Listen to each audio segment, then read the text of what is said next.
It's Purple Daily on Score North and ScoreNorth.com. You think you like football? Bill Belichick doesn't just like football. He loves football. They're all good. Yeah, they're all good. So, yeah, every one of them. Treadwell, Thielen, Diggs, Rudolph, the backs, quarterback. They could pick. They're all good. Football!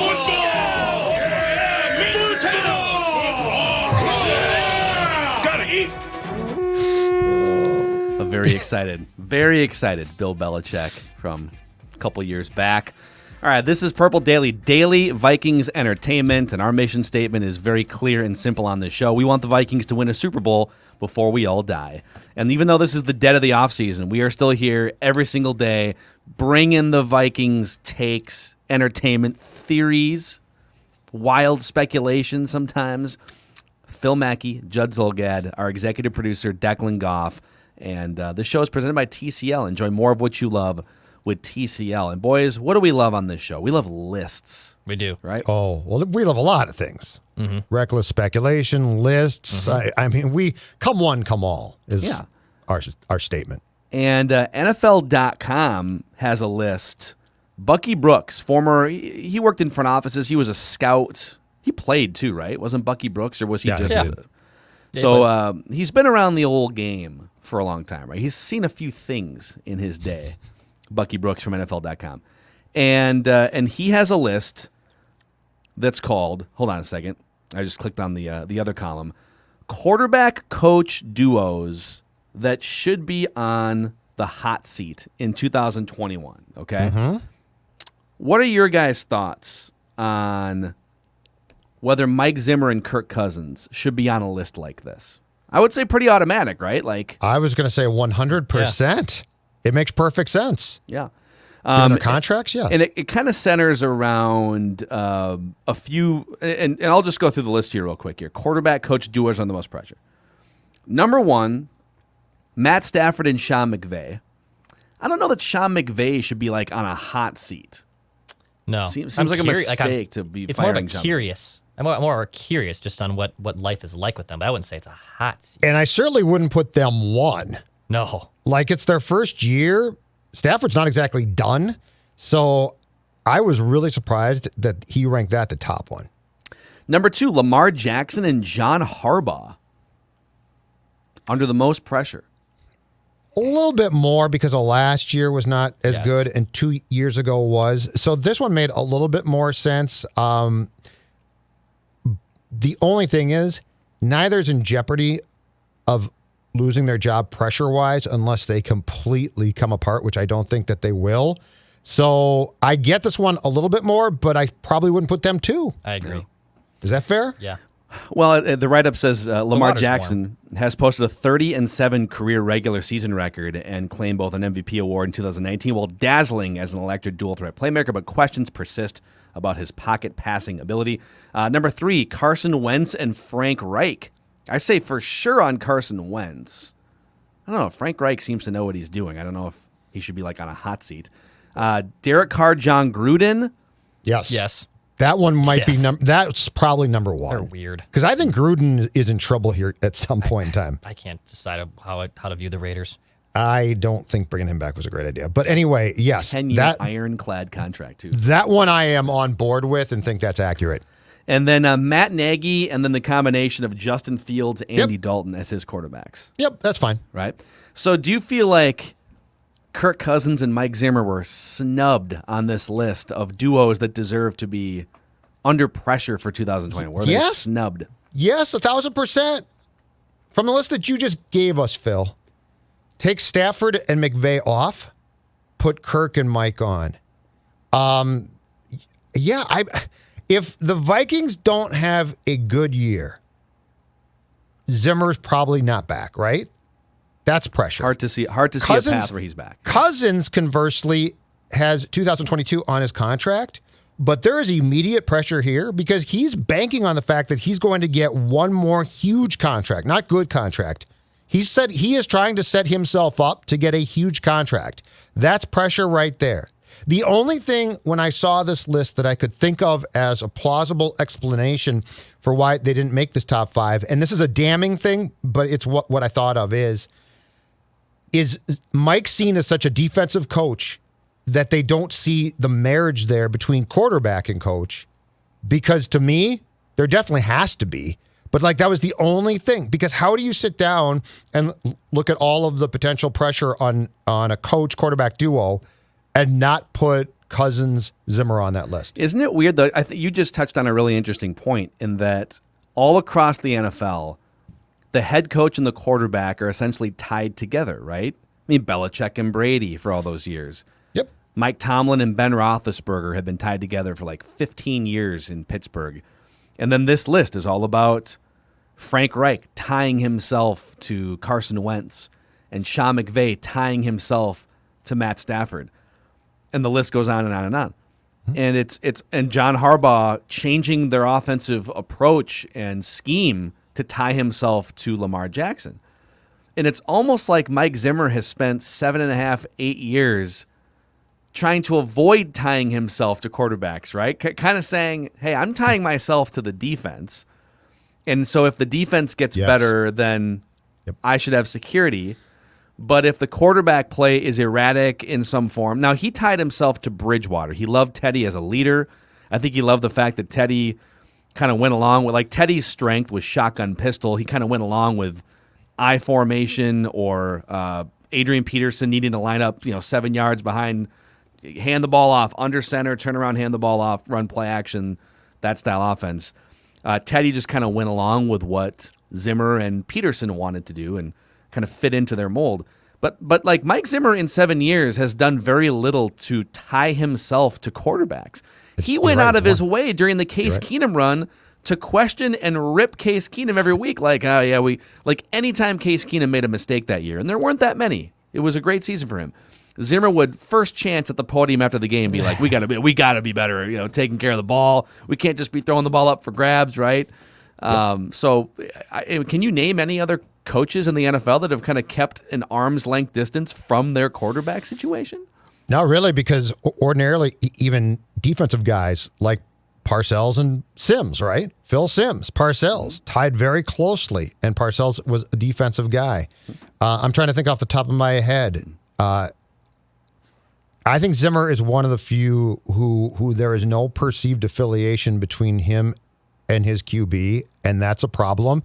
It's an accurate thought, but it's not an excuse, if that makes sense. Yeah. Like, I agree with the thought of he really wants very little to do to almost nothing with his quarterback. That doesn't excuse it. So the fact that they got left off this list is a little bit damning to me, because if you don't see an affiliation between Zim and Cousins, what does that say? Is it possible that they were left off this list because they aren't a duo? That's what I'm saying. Like, but if that's the perception, that's a problem. But does Rick Spielman view them as a duo? Do the Wilfs view Zimmer and Cousins as a duo? Even if they don't, the reality is Mike's employment largely is going to ride on what Kirk can do in 2021. So I get what you're saying, and the answer to your questions might be no, they don't. But if Kirk fails, it's going to cost Mike. And it's in Mike's best interest to accept that, realize it, and not just try and say, I coach defense. At some point in time, I got to believe the I coach one side of the ball and it's not offense is going to bite Zim in the butt, right? Yeah. Like, that doesn't seem to me to be an excuse now. It might have 15, 20 years ago, but my God, we're so far down the path of offense dominating this game. Can that really continue to work? Hey, Cousins failed, but it's not me. It's Kubiak. Are there any other examples? I think there's a lot of examples the other way around in the NFL where there's an offensive-minded head coach and they are marrying themselves and they're spending the majority of their time molding the offense, calling offensive plays, working with the quarterback, and they sort of outsource defensive scheming and game playing, and they're involved. But I don't know how many examples there are of what we see here with Mike Zimmer, which is the other way, where he's outsourcing. Like, think about this. When the season was over, and Zimmer talked about this, I think it was at the NFL Combine, or maybe it was the like the week leading up to the league year starting, but he basically opened up to the media and the fans, and he said, all right, we had a big series of come to Jesus meetings when the season was over. We broke down film of all the games. We got all these coaches in a room together, and I'm following along, and I'm thinking, yes, this is great. Self-evaluation, this is amazing. Yep. Like, you have to evolve as a coach. Yep. And then at the end, it was like to fix the defense, and which the defense needed to be fixed. But like they did all this soul searching about how the NFL has changed, and we have to really be in tune with how the NFL has changed and how we have to react defensively to how the NFL has changed. Right. And there was really, not that they didn't do some sort of evaluation on the offensive side of the ball, but it was like, yes, that's amazing. You need to also have those same come to Jesus meetings and self-evaluation meetings offensively too. Because look at the 4 teams that were left in the, there was some good defense too, but like the 4 teams that were left at the end in the conference championship games were 4 teams that could just snap their fingers and score 30 or 35 points and go on these ridiculous offensive runs. And the Vikings need to be able to do that in 2021, along with having a good defense, if they want to maximize how many wins they can get and how far they want to go in the playoffs.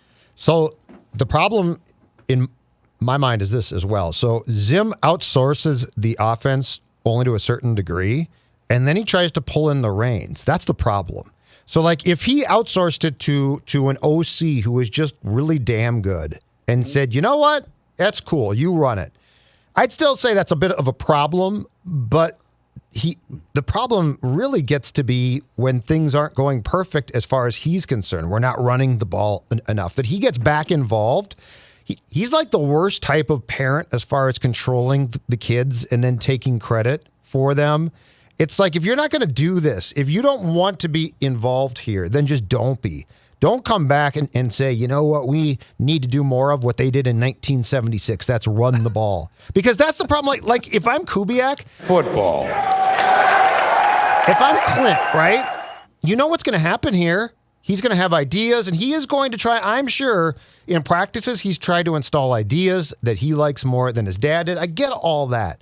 But you know as well as I do, 5 games in, if they don't have a good game offensively, Mike's going to come in and lay down the law, and Clint works for him. I'm envisioning in Happy Gilmore, Ben Stiller's character, where Happy's grandma she's at the old folks' home, right? Oh, God, yeah, I love those sure, scenes. Happy, yeah, we're really looking forward to taking care of your grandma. And then when Happy leaves, it's like, he just peeks around the corner with the throat slash. It's a like, great role. Oh, I got some great ideas for how we can open up the offense on 2nd and 1 here. We're going to play action. Mike Zimmer peeks around the corner, run the ball.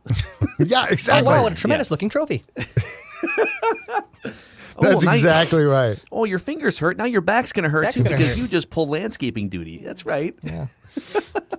True. By the way, I've got. Speaking of Kirk Cousins, I've got another gaudy Kirk Cousins stat that came across the internet yesterday. But real quick, so we are hiring here at Score North and on Purple Daily.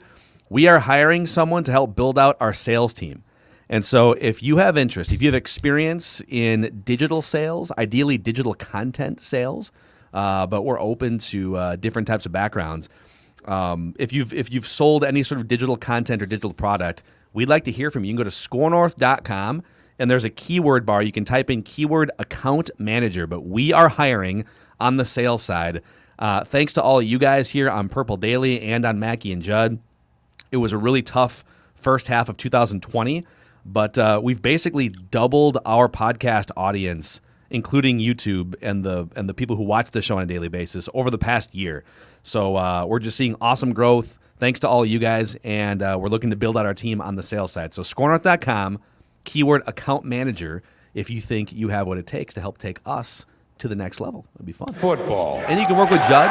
Yeah, you can work with me. I will learn your name, Wow. which I dude. can't say for many come people in on, this what building. more you I want? will learn your name. I can't tell you now that people are back in the office that when I hear Judd getting coffee, I just hear a hello because he doesn't know their name. So it's just hello. Somebody introduced themselves to me. Nice guy. I think it was Andrew. Is that correct? Yeah, Declan? from KS, See, yeah. I remember Andrew his name Kowalska. from He's a good KS95. dude, Yeah, man. very Yeah, he's a nice smart guy. guy. He's a big fan of the show. So I remembered his name. I will learn your name. It's amazing. There's been people, we used to play a game on the old radio show where we'd do Game Show Friday. And so Judd is famous for not knowing the names of people that he sees in the hallway every day in the Hubbard building. Oh, I have no idea. Been there for 10 plus years, and there's people that it's too late now. Like, it's been 10 years, right? And we would quiz Judd, is this the name of a coworker you see every day, or is it, whatever, a guest contestant on Celebrity Chef or something? And Judd's batting average was pretty bad. I failed, and it was not a joke. It was not a setup. It was real. I will learn your name and say hi to you once per week, unless you come to me with a sales opportunity, in which case we can sit down and talk.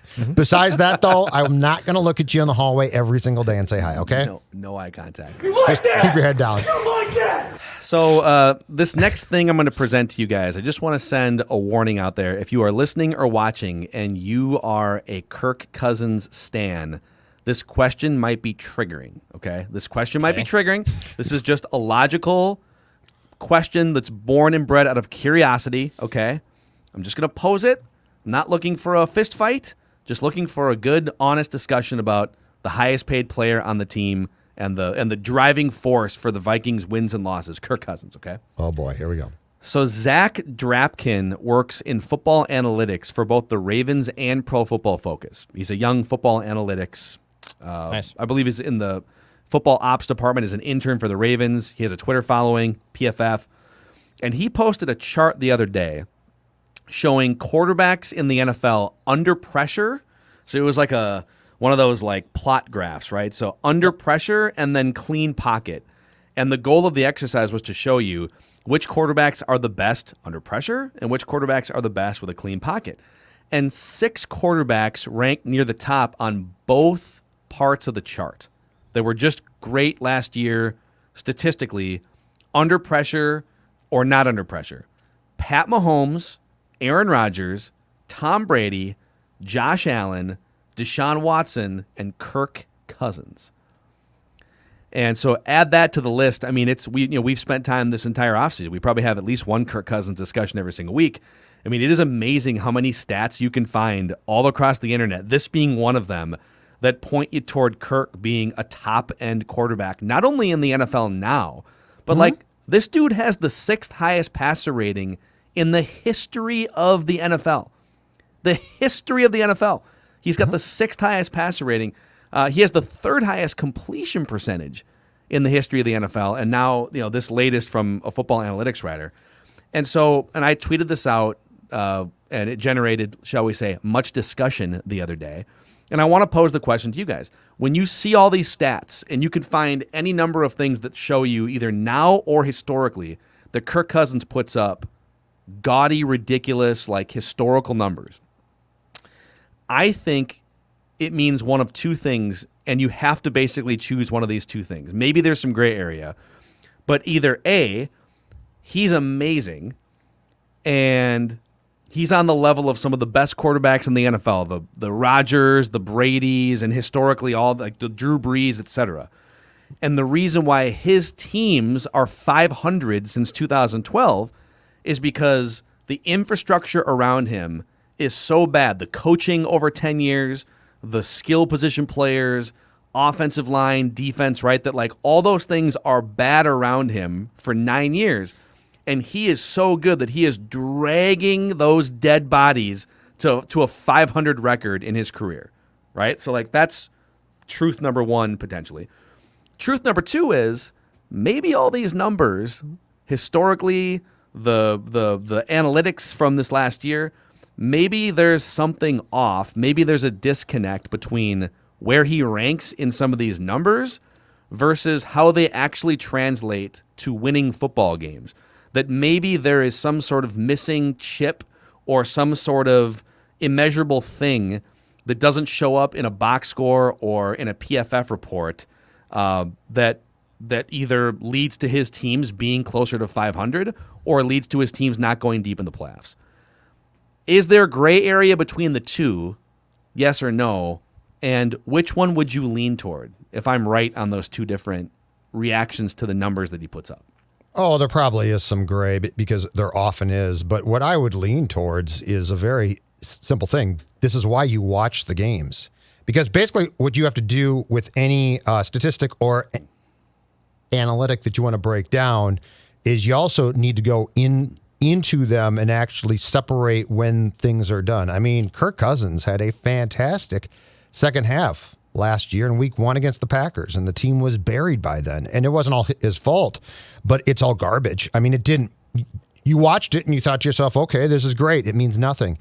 I think if you look at Kirk Cousins' most important games and you also break those down, you can find red flags as well. So, yeah, it's probably some gray, but the reality is this is why you have to watch games. Because if you don't, like, you can go grab any statistics that you want to grab and justify a person's existence or their excellence or lack thereof. But until you actually sit down and watch them play, you don't have a really good grip on who they are and what they do and the issues that come up. So it means nothing to me, good or bad. It really doesn't, because you don't bury Kirk either. I mean, Kirk is statistically not bad. He's very good, to your point, Phil. So it's not like, oh, Kirk Cousins sucks. He doesn't suck. Is he worth... The question always comes back to this in a salary cap league, at least. Is he worth what he's being paid? And when it matters most, can he drag your team to wins? Because that's what the great quarterbacks can do. They go into the week 17 game against the Bears in 2019 and say, we're not going to lose. We're not going to lose this game. And I don't care how we win it, but I'm going to find a way. Kirk doesn't have that chip and that capability. So, I mean, we'll always go back and talk about this. And Kirk Cousins, when he walks away from the Vikings, unfortunately for the franchise, is going to leave as one of the best quarterbacks of all time. That's also a very damning thing to say about a franchise that began in 1961. But yeah, I mean, I can see this both ways. But Kirk Cousins, ultimately, when you watch him play, does he perform like you need him to consistently? And the answer is, unfortunately, no. I guess, and I'll throw it to Declan here because I want your thoughts, but I think my biggest question is, we spend all this time trying to figure out how to make this roster perfect around him, right? And that should be the goal with any quarterback. You should look to get your quarterback, whether he costs $1 million or $40 million, and you should look to build a great roster however you can around that player.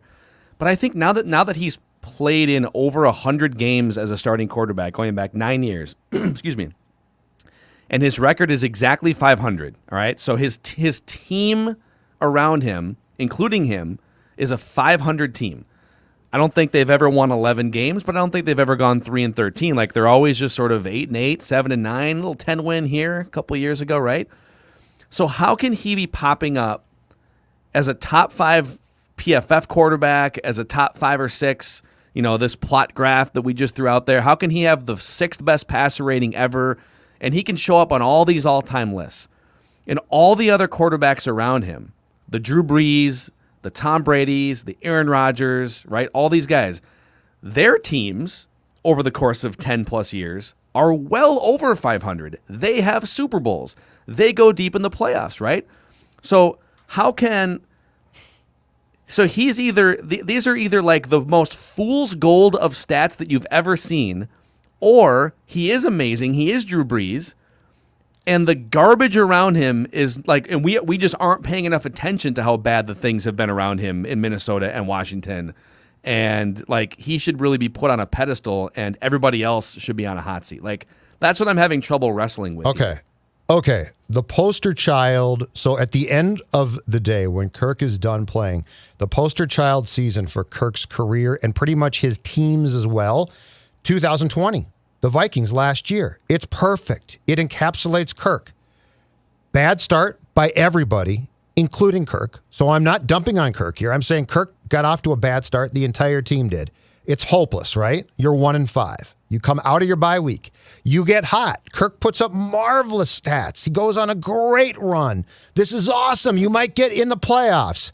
Matters most now because there's a chance with the extra seed to get into the playoffs. They fall apart again. That's the poster child, man. It's right there. Kirk's career is right there in 2020. It's perfect. And it's why he needs to get off to a great start this year and have a great year all around. Because statistically, you can accumulate anything that you want. But a large chunk of that is taken from a phenomenal run that the Vikings went on when they were 1-5. Yeah, that's Kirk. It's so weird. I mean, that's them. That's I see like Vikings bloggers putting up, like how great he is in the fourth quarter. But then, like, when you start to splice some of this stuff up, right? Look at his numbers for last year. They all look amazing. Well, he was second in turnovers, and a lot of those turnovers came early in the season when the slate was clean. He led the league in turnovers through, like, 6 games. They were 1-5.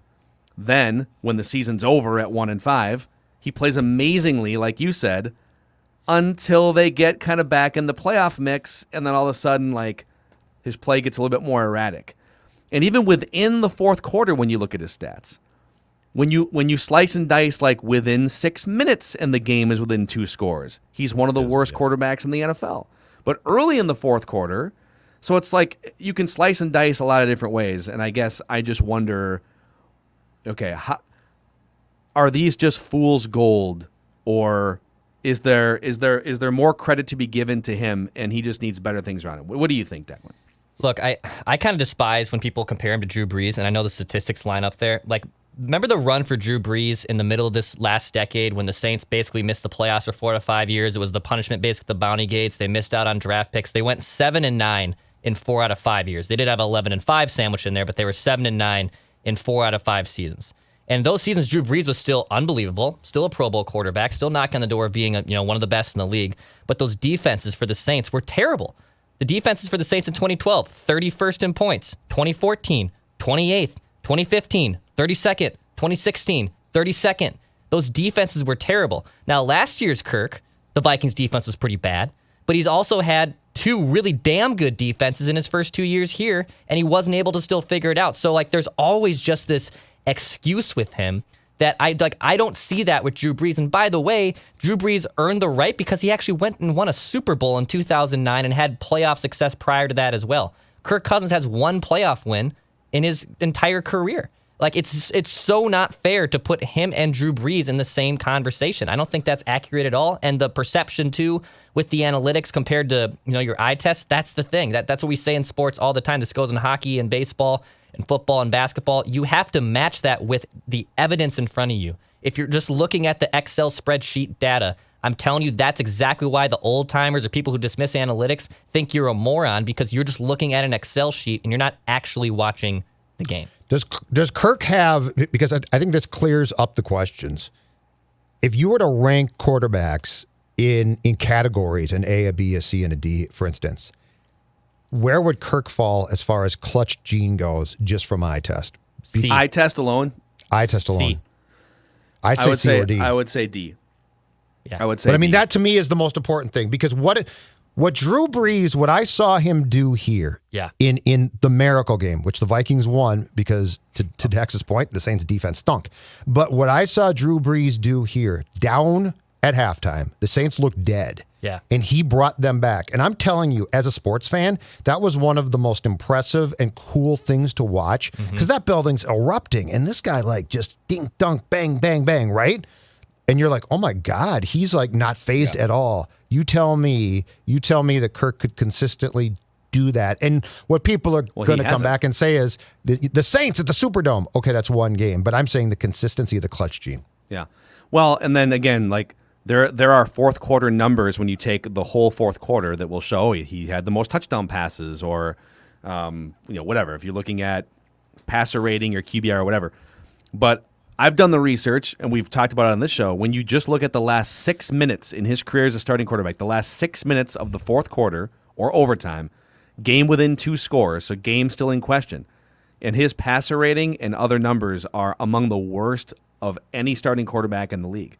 And that shows you that when the defense knows what you're going to do and when the pressure is the highest, he gets a little clammy. And that's the eye test to me, is like, man, this dude just... And sometimes the offensive line is getting bowled over too, and so he is not getting helped out as often as some other teams with better offensive lines. But I don't know. I don't know. I brought it up because I saw that stat come across, and it was like I saw Charchian dunking on people who criticize Kirk, and it's like, all right, well, if he's as good as everyone says he is, and these stats say he is, then why are his teams 500? Why? Well, it's a team game. Okay, then, my God, he must have the most garbage teammates and coaches for 9 years in the NFL, and that's not being talked about nearly enough, and people aren't being held accountable nearly enough if that's the case. But I have a feeling this will just be a continuing discussion until they You know what? Play out the this season, man. No, this season. You got it all around you now. Yeah. You got it all. I do have, it is Trivia Tuesday here on Purple Daily, and I do have for you guys a Vikings quarterback-related trivia question. I'm going to give you guys three collectively, you and Declan together, three wrong answers, or I win, all right? I'm looking for, speaking of bad offensive lines and Kirk Cousins, okay? He's one of them. Vikings quarterbacks in history who've been sacked 35 times or more in a single season. Kirk Cousins is one of them. There are 6 others. Okay, hold on a second here. Tommy Kramer has to be... Talking amongst, Tommy. Tell me when it's an official guess, okay? Yeah, Tommy Kramer has to be one of them. Dante. Is that are these official guesses? No, not yet. We're talking amongst ourselves. Dante. Dante. All right. Hold on. Warren Moon was... Those are good lines. Was Teddy? Pretty statuesque. Oh, yeah, I was going to say Or Warren was Moon. he? I don't know. Maybe he had a hold quick on, You release. said Hold on. there's 6. 6, including not including Cousins. Not Six including more. Tarkington early on might have been just Right. because they were an expansion Actually, team. I'll tell you, sacks weren't counted for much of the Frank so Tarkenton this era. goes Actually to... helps. Oh, okay, so are we going from the time that sacks became an official stat? Because that's 82. Yes. Oh.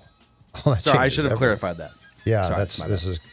Yeah, come on. Try to dupe us, Dex. Okay, Kramer, Dante, Hold on. Moon could be a choice. I'm trying to think of... They had a ton of quarterbacks that didn't play enough to probably be sacked. Them like Salisbury played a lot, but I don't know they played enough in a season to get sacked that many times. By the way, That's a lot of sacks. Judd and Declan thinking out loud about this trivia question is presented by Federated. Federated's been around for over 100 years Now we in the can't state think of out loud. Minnesota. No, you could think to yourself. He's derailed us. I don't want to Federated think to myself. is here to help business owners. Peace of mind. They have all kinds of tools and resources and products and services tailored to your needs. And they understand that time is money. And so Federated gives clients access to the resources and information they need. Find a full list of industries Federated protects at federatedinsurance.com. And remember, at Federated, it's our business to protect yours. Okay. All right, let's knock off some. Let's just get these out. all right. Wow. Well, at least let's cross them off the list. You So get we're not like, three oh, was it wrong this guy? Was guesses, it this guy? yeah. Was it this guy? Wow. Okay. Tommy Kramer's Tommy one Kramer. of them. That is correct. Okay. That's one of Dante. six. And you're saying Dante? Dante Okay. is another one. Yep. Okay. That's all right, 2 we'll of see where we're 6. off. Brad You got 4 more. Johnson. Brad Johnson. That's official. Yeah. Brad Johnson is incorrect. Okay. Guessing Jeff George had a pretty good. I mean, that was the same era, so I'm guessing Jeff That's a George decent line, yeah. probably was a good line. I mean, T-Jack, although T-Jack could be it. Did TJ? Okay, so So- who were the Childress quarterbacks? They were T-Jack. Kelly Holcomb didn't play enough. Farrat. Gus Farrat. Oh, I don't think Farrat though. Like Oh, Farrat yeah, started Farrat. like what 13 games. Yeah. So he would have had to been T-Jack sacked like 3 times a game. I don't he think did get hurt. That's a lot of stuff. Those lines were broke good. his transverse process. It was very, very sad. Transverse process. It's a freaking. Oh, you know what, Judd? What about Bradford? Transverse process. What Sam about Bradford? Sure. Is that an official guess? Yep. Yeah, Bradford. Bradford. That is correct. Statuesque full sleeves Sam Bradford was sacked 37 times in 2016. Oh boy. All right. So you have we 2 got wrong guesses left, and you have 3 quarterbacks 3. on the board here. 3. Do we think Warren Moon should be on this He list? scrambled a lot. No, Yeah, he didn't really scramble. Yeah, he No. didn't scramble as much by then. Stereotyping. I'm not Declan. stereotyping. I literally guessed. Yes or no? Yeah, let's go with Warren Moon. Warren Moon is correct. Yes. Cool. Okay. Okay, so 2 One, more. He was. Three, That was like 4. flak jacket Warren Moon by the 90s. Yeah, He was. yeah, He was yeah. running around He in the was. 80s a little bit more, Yeah. but he was flak jacket Warren Moon in the 90s. Yeah. Okay, who else was in the Childress era? Then we had Favre, who had a good offensive line. Although, did Favre in that Right. in that last year in He might have 2010, did he killed. play enough? Because he did get killed. I just don't remember if he. But yeah, I don't remember if he played enough to. started like 12 or 13 games at most. Ponder, no, because he did scramble. Ponder, I don't think so. He scrambled like enough. He started obviously the 16 games, but I think that line was pretty good, and yeah, he was All right, so dumb we enough need- to run 5 yards. So we forward. need 2 more post 1982. Wade Wilson. Wade I'm gonna Wilson. defer to you. for Wade that one. Wilson played a ton in the 80s. Okay, They had a decent offensive line, but I mean, they quarterbacks got sacked. I'm cool a with lot it if then. you're cool with it. Wade Wilson. Wade Wilson is incorrect. That is two wrong answers. So we need to do more. Still two quarterbacks on the board here. All right, Dex. Okay. So we got. Well, okay. Kirk's one of them. Already got that one. Shoot. Sorry. I'm just like trying to go down the history listen. Yep. Case was able to. Do you want a move hint around. here? Do you want a hint? Yeah, sure. Yeah. In all of your banding, about one name has been mentioned, one has not. Okay, so I would guess it's Favre. It's up to you, Dex. Not ready to put Favre in there just yet. So our candidates would be then Favre. This is great. I love this. This is T-Jack. Ponder, who I don't think it Ponder. is.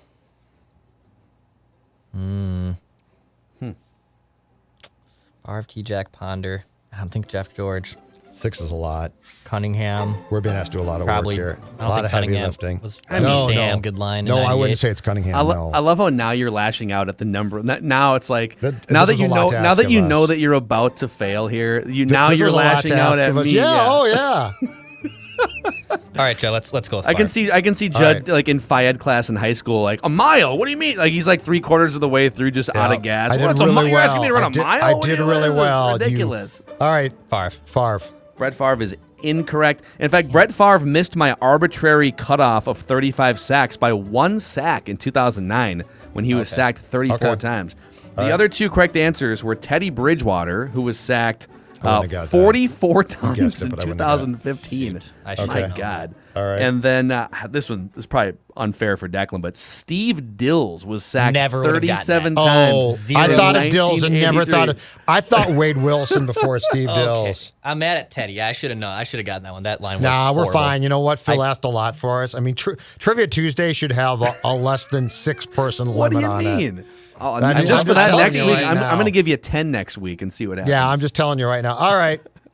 All right, that's a wrap on today's episode of Purple Daily Vikings entertainment, and we appreciate everyone who comments in the YouTube comment section, clicks the subscribe button, and gives us a 5-star rating and a positive review on Apple. We'll see you guys tomorrow. It's unfair. Totally unfair.